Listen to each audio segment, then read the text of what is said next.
तीनों के नाम मैंने बताए हैं, सुलेमान उर्फे फैजल जट, अफगान और जिब्रान।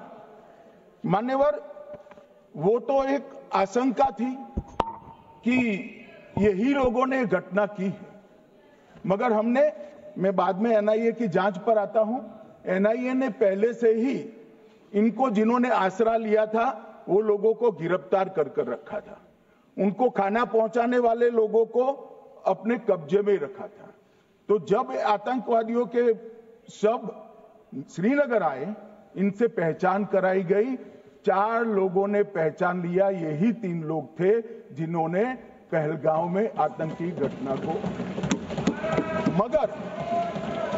मगर हमने इस पर भी भरोसा नहीं किया मान्यवर, कोई जल्दबाजी नहीं की।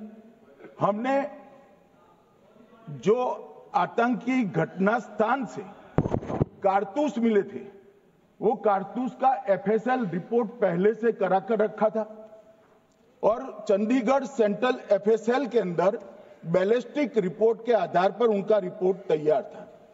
जब ये कल आतंकवादी मारे गए, इनकी 3 राइफलें पकड़ी गई, एक M9 अमेरिकन राइफल थी और 2 AK-47 राइफल थी। जो कारतूस मिले थे वो भी M9 और AK-47 के भी थे, मगर हमने इससे भी संतोष नहीं माना। ये राइफलों को एक विशिष्ट विमान के द्वारा कल रात को 12 बजे चंडीगढ़ पहुंचा गया। आज मैं सदन को बताते हुए बहुत खुश हूं, मोदी जी ने ऑपरेशन सिंदूर कर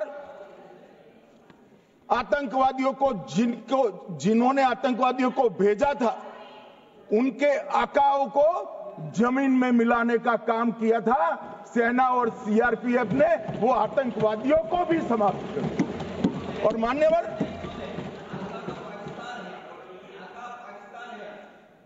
कौन पाकिस्तान से आपकी बात होती है क्या? अरे बैठ जाओ भाई।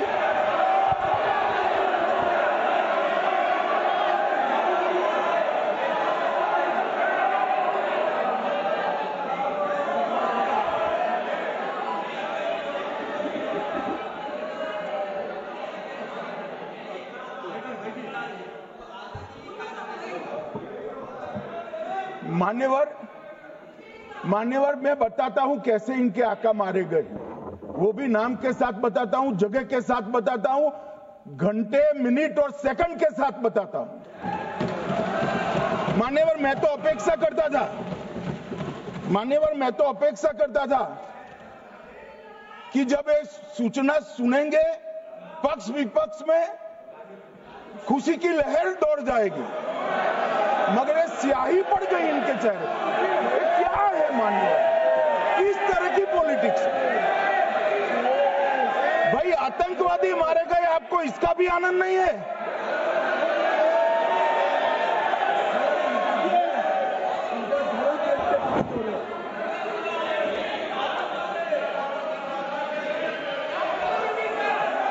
अखिलेश जी बैठ जाइए, मेरा पूरा जवाब सुनिए, आपका सब जवाब आ जाएगा।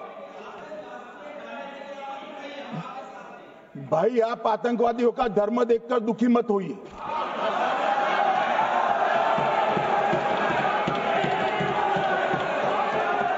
अखिलेश बैठ जाइए यार।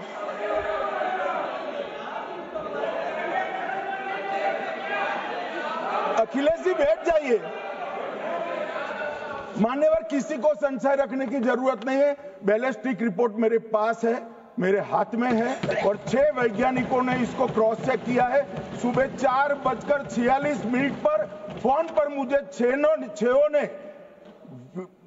वीडियो फोन पर कहा है कि 100% वही गोलियां हैं जो वहां चलाई थी। मान्यवर, ये हमारे देश की सेना, सीआरपीएफ और जम्मू कश्मीर पुलिस, ये तीनों का एक साझा बहुत बड़ा कामयाबी है, जिस पर 140 करोड़ को नाज होना चाहिए, देश की जनता को नाज। मान्यवर, मैं तो गया था वहां पर, जब ये घटना हुई दूसरे दिन इनके परिजनों को मिला था। 6 दिन की शादी वाली बच्ची विधवा होकर मेरे सामने खड़ी थी। आज तक मैं वो दृश्य नहीं भूल सकता।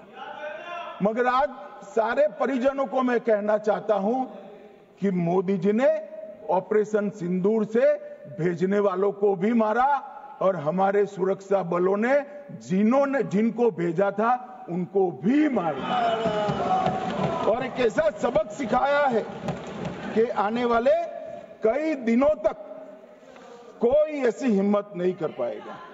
मान्यवर, मैं थोड़ा एनआईए की जांच के बारे में भी बताना चाहूंगा।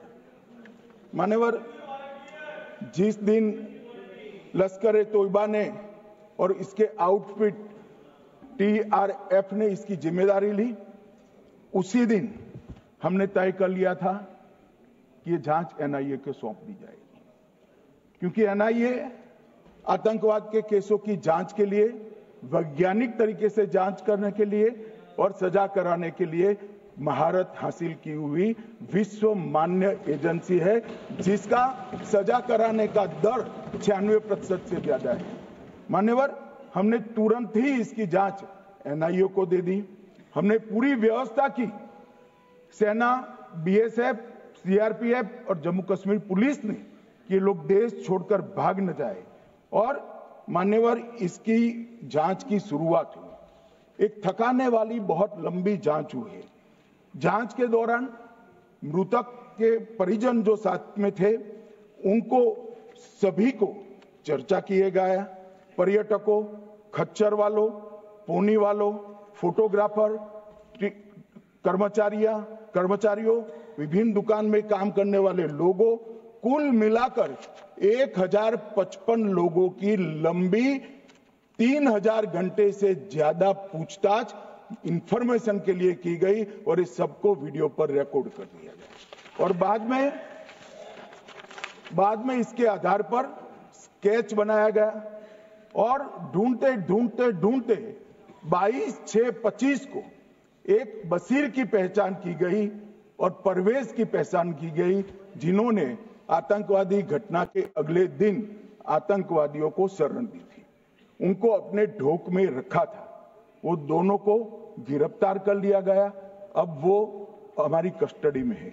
दोनों गिरफ्तार अपराधियों ने खुलासा किया कि 21/4/25 की रात को 8 बजे 3 आतंकवादी बेसरन से लगभग 2 किलोमीटर दूर स्थित परवेज ढोक में आए थे। आतंकवादियों के पास AK-47 और M9 कार्बाइन थी। जो 2 आतंकवादियों ने काली पोशाक पहनी थी और एक ने छद्म वेश किया था।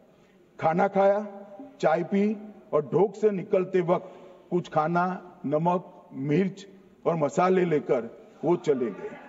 मान्यवर, उस वक्त हमने जिन खोखों को रिकवर किया था, इसको हमने चंडीगढ़ FSL में टेस्टिंग के लिए भेज दिया और जब चंडीगढ़ FSL में टेस्टिंग के लिए भेजा गया तो वही राइफल से एप्को आतंकी हमला हुआ था, वो भी निश्चित हुआ। तो आज इसके साथ साथ दूसरे एप्को आतंकी हत्या को अंजाम देने वाले आतंकियों का भी इसके साथ ही समाप्ति हुई है, उनको मार दिया गया है। मान्यवर, और इसके बाद में स्केच बनाया गया। गिरफ्तार किए गए दोनों आरोपियों की माता जो थी, इन्होंने ये तीनों आतंकियों के मृतदेहों को पहचान लिया है। दोनों आतंकवादी घटना में साथ लेने वाले उनके साथियों ने भी पहचान लिया है और अब उसकी FSL की पुष्टि भी आज सुबह 4 बजे हो गई थी। अब मैं